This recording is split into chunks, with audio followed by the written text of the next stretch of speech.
We have console sales to talk about for the beginning of April. Is the trend continuing between Xbox and PlayStation 5? And let's talk about a God of War Ragnarok situation featuring David Jaffe.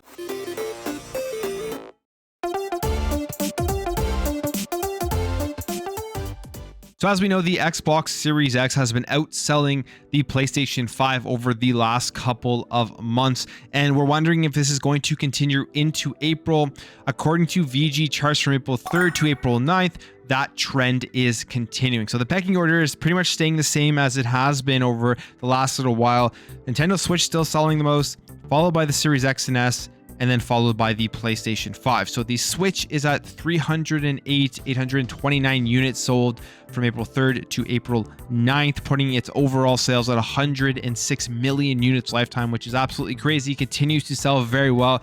This is a console that's been out since 2017, and it's going to continue to sell well when you think about games in the future, such as Breath of the Wild 2. That's going to push so many Nintendo Switches off the shelf. So it's still going strong, and it will continue to go strong. In number 2, we had the Xbox Series X and S at 173,812 units, bringing its lifetime sales up to 14.04 million units. And then you had the PS5 at 144,833 units, bringing its lifetime sales to 18.85 million units. Now, what's interesting about this is the percentage from last year during the same week to now is still having the same story. The Nintendo Switch and the PlayStation 5 are down year over year, but the Xbox Series X and S are way up. The Switch is down 22.1%, PS5 down 4.5%, and the Series X and S up 98.8%, which is very telling as to why the Series X and S overall is selling more than the PlayStation 5. People are buying it more now than they were last year. A lot of that reason probably is due to inventory. We know that back then they were making Series X's and putting them right into the server stack for cloud gaming in order to switch over from the One X to the Series X. And now that that's been completed for a while now, they're able to just create Series X's and Series S's and push them out to customers without having to worry about doing that. But in general, the Series X is still very hard to get. It's not like you can just walk into a store and see a Series X, or just go online to Best Buy or something and pick up a Series X whenever you want. At least I'm not able to from my experience. The Series S is easier to get. Like, I think right now you probably could just go into Best Buy and get an Xbox Series S, and that's probably really helping with the overall sales of these two units of the SKUs, the Series X and the Series S. But it's a very smart strategy that Xbox did with the two SKUs, with the lower end model for a much cheaper price. That's going to be their console that they are able to create in mass and get more people into the ecosystem. And then the Series X will have a less amount of stock, because at the end of the day, once these consoles get going, I think the Series S is going to sell more than the Series X. And it's no different than what PlayStation is doing. The only thing is that PlayStation didn't think ahead like Xbox did. Their thought was at this beginning of this generation that there probably wasn't going to be any chip shortages, or there wasn't going to be a pandemic or any of that type of stuff. I mean, that's probably what they weren't planning for when they started creating the PlayStation 5. And we heard about all the stuff that Jim Ryan was talking about believing in generations and then having to go back on that. And then we were hearing just this past year that they were creating more PS4s in order to kind of, I guess, keep up with the demand for PlayStation, because they knew that they would be short with being able to create PlayStation 5. So the PS4 is essentially PlayStation's Xbox Series S. And we see in terms of the PS4 units that they have sold so far in this last week was 17,297 units. When you compare that to the Xbox One, they only sold 1,134 units. So you can see here that big discrepancy between the PS4 and the Xbox One. But the big story here, I think, is the overall units. If these numbers are correct, because as we know, this is VG charts, and I still don't know how VG charts gets their Xbox numbers. I don't know how anyone gets their Xbox numbers. They're all just estimates. I don't know how they get any of these numbers in general, but Xbox, if these are correct, are only 4 million units right now behind PlayStation 5 in terms of total hardware sales. And I think that's a very small number, especially if you consider the plans for these two companies, these strategies, what they're going for. For Xbox, 4 million unit difference.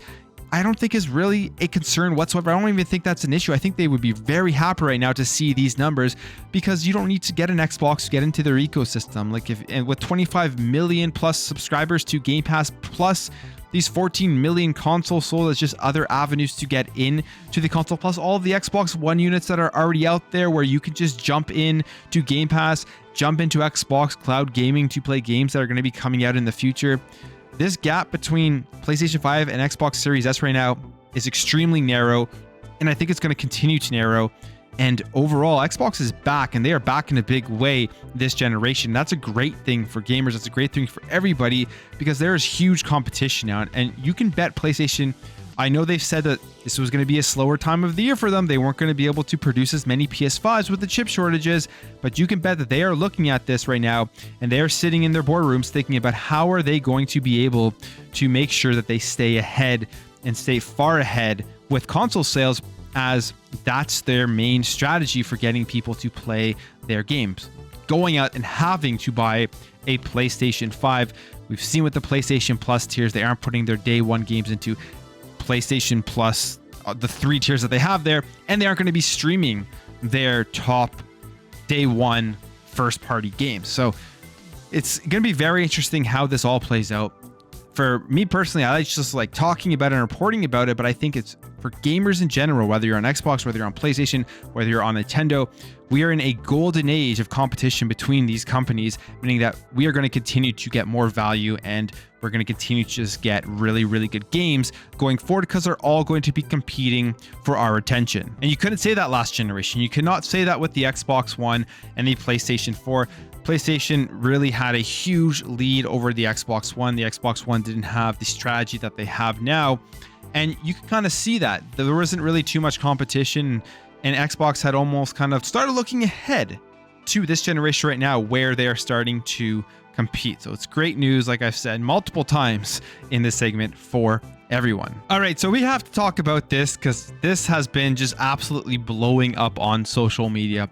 And this has to do with some PlayStation podcasters who had David Jaffe on their podcast. As we know, David Jaffe is the original creator of God of War, and he was on this podcast, and they were talking. I haven't listened to the entire podcast, so if you really want to get the whole story of what happened, I guess you'd have to go listen to the entire thing. But the thing has been blowing up is these guys yelling at David Jaffe about his comments about God of War Ragnarok, and what he was pretty much saying, which a lot of people have been saying, or at least it's their original opinion after watching the Ragnarok trailer, was that God of War Ragnarok just looks like more of God of War. It looks like they are just updating it with obviously a new story and new character developments and all that type of stuff.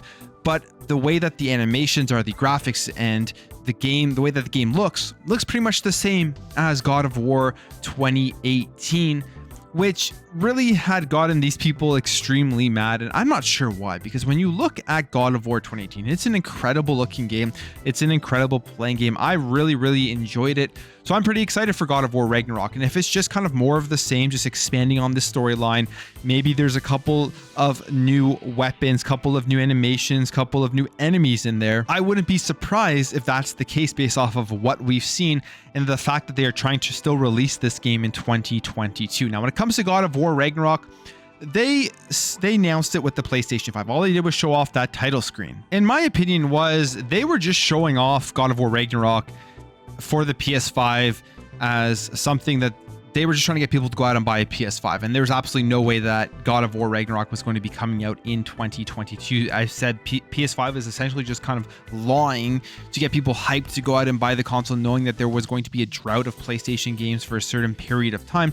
And then they came out and showed this trailer on September 9th, 2021, which looks really cool. Like, I'm excited to play this game when it does come out, but they didn't give us a release date or anything. So I was still very skeptical as to whether God of War Ragnarok was going to make its way out in 2022. But now I'm taking a step back and thinking about the fact that people are saying it looks like more of the same, which I believe that it does look like more of the same. And if it is just more of the same, where they were able to reuse animations, reuse textures, and all that type of stuff for this game, which would make a lot of sense as most sequels do, there is a higher chance, I think, that this game could still come out in 2022 during the holiday season, and maybe we'll see a big announcement for God of War Ragnarok during the summer. And I would like to be wrong. I would like to be wrong with my original opinion that this game was no way going to be coming out in 2022, because I think it would be awesome to be able to play this game this holiday season. It will give us just two massive games. You got Starfield, and then you'll have this on PlayStation 5.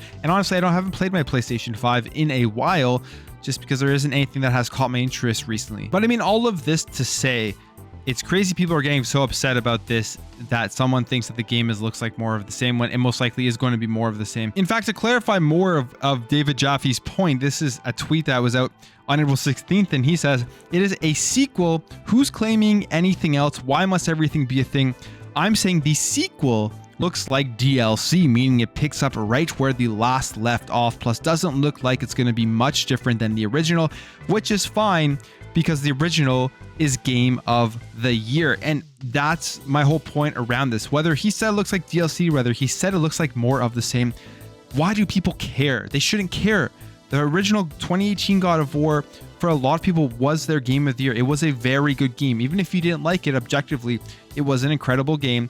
And Ragnarok is most likely going to be along those same lines. And for them to be able to create this game in a normal amount of time right after last God of War came out, because I think people were surprised that God of War Ragnarok was announced as soon as it was. If you look at the distance between the God of War before God of War 2018 and then God of War 2018, they're going to obviously reuse a lot of stuff. They're just going to continue to expand the story. They're going to continue to expand these characters, and the gameplay is going to be pretty much the same. I mean, God of War in general, from game to game, has had very similar gameplay before this jump into the Norse mythology. So the anger around this entire thing just makes no sense. But we go down here into the comments. People are saying, why change something if the original was amazing? I don't mind if the game looks the same, if the story and the action stays as good as the original. Completely agree. God of War was one of the best games of last year and can't wait to play Ragnarok. Some people on Twitter get way too sensitive when talking about their favorite games. The pedestal they put themselves on is so high their feet can't touch the ground, and once you point that out, they throw a tantrum regardless of it being true.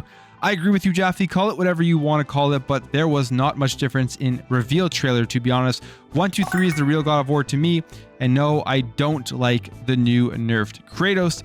I don't know if calling the game DLC is insulting or degrading. People get way too defensive, but I don't think it implies certain things that make it inappropriate for this type of case. Unmodified base gameplay, and this doesn't mean improved, it means the same. Sparse new features, because again, the gameplay is literally the same.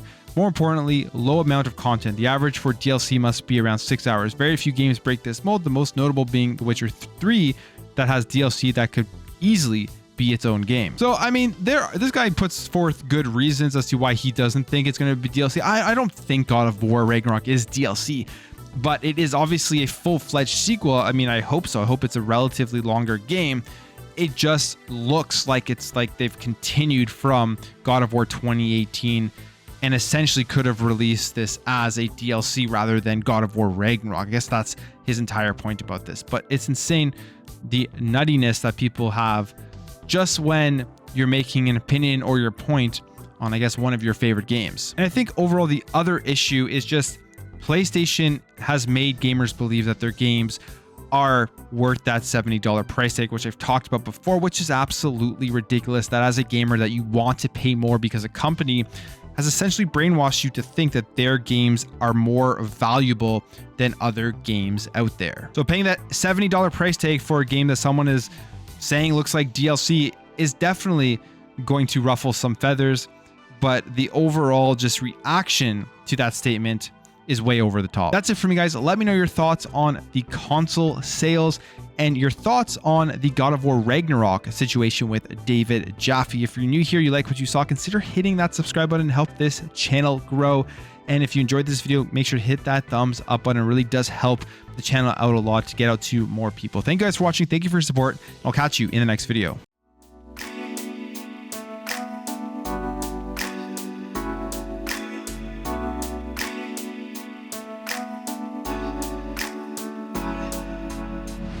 Bye.